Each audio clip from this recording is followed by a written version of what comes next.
El superdialecto costeño es una de las divisiones del español hablado en Colombia. Sin embargo, es necesario aclarar que dentro de este superdialecto existen dialectos y subdialectos propios de un lugar en específico, que comprenden tanto la costa pacífica como la atlántica de Colombia.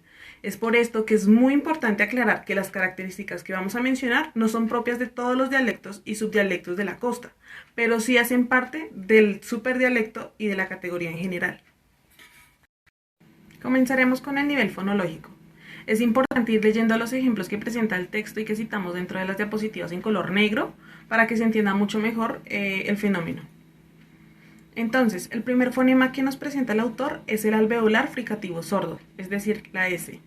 Un primer fenómeno que encontramos es la debucalización de la S en el contexto de coda de sílaba interna de la palabra, es decir, hay una aspiración de la S si está al final de la sílaba. Por ejemplo, está esperando.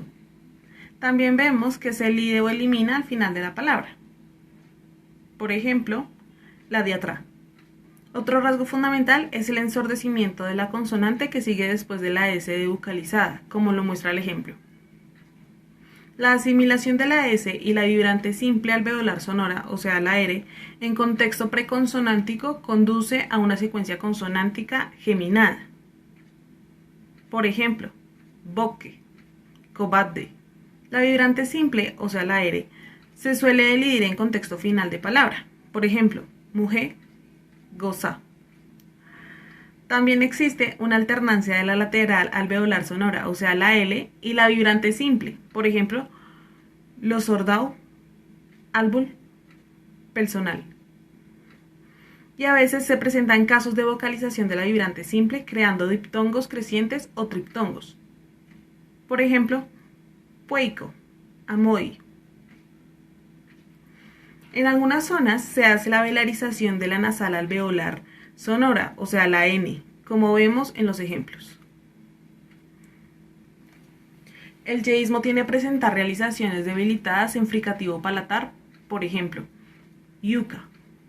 Hay tendencia a la elisión de oclusivas sonoras en contexto intervocálico, por ejemplo, chubasco. También vemos la pérdida de la oclusiva dental sonora, o sea, la D al final de las palabras. La fricativa glotal sorda, o sea, la H, también tiene modificaciones como vemos en los ejemplos. En el nivel morfológico del superdialecto costeño encontramos que predomina el tuteo y en algunas zonas más cercanas a la zona andina también se usa el vocero. También vemos que el verbo hacer es usado como sujeto gramatical cuando se refieren al tiempo. Por ejemplo, hacen días, hacen meses o hacen años. Y dentro de las palabras compuestas con raíz nominal no se hace la terminación en i, sino que se procede directamente a la raíz adjetival. Esta parte es diferente al superdialecto andino. Es necesario por esto revisar nuestro cuadro comparativo para saber si hay similitudes o diferencias entre el uno y el otro.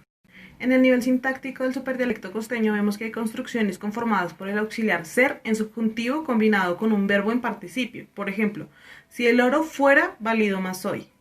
Si yo fuera sido más rico. En algunas zonas de la costa pacífica con población afrodescendiente en su mayoría, encontramos la doble negación del adverbio dentro de la misma oración. No me molestes, no, no trabajo hoy, no. También se encuentra el copiado de los clíticos de objeto indirecto en forma infinitiva. Se lo iba a entregárselo. Y por último, hay casos de discordancia entre el auxiliar haber conjugado en tercera persona singular y el pronombre en primera persona. Por ejemplo, yo le ha mostrado el nuevo billete.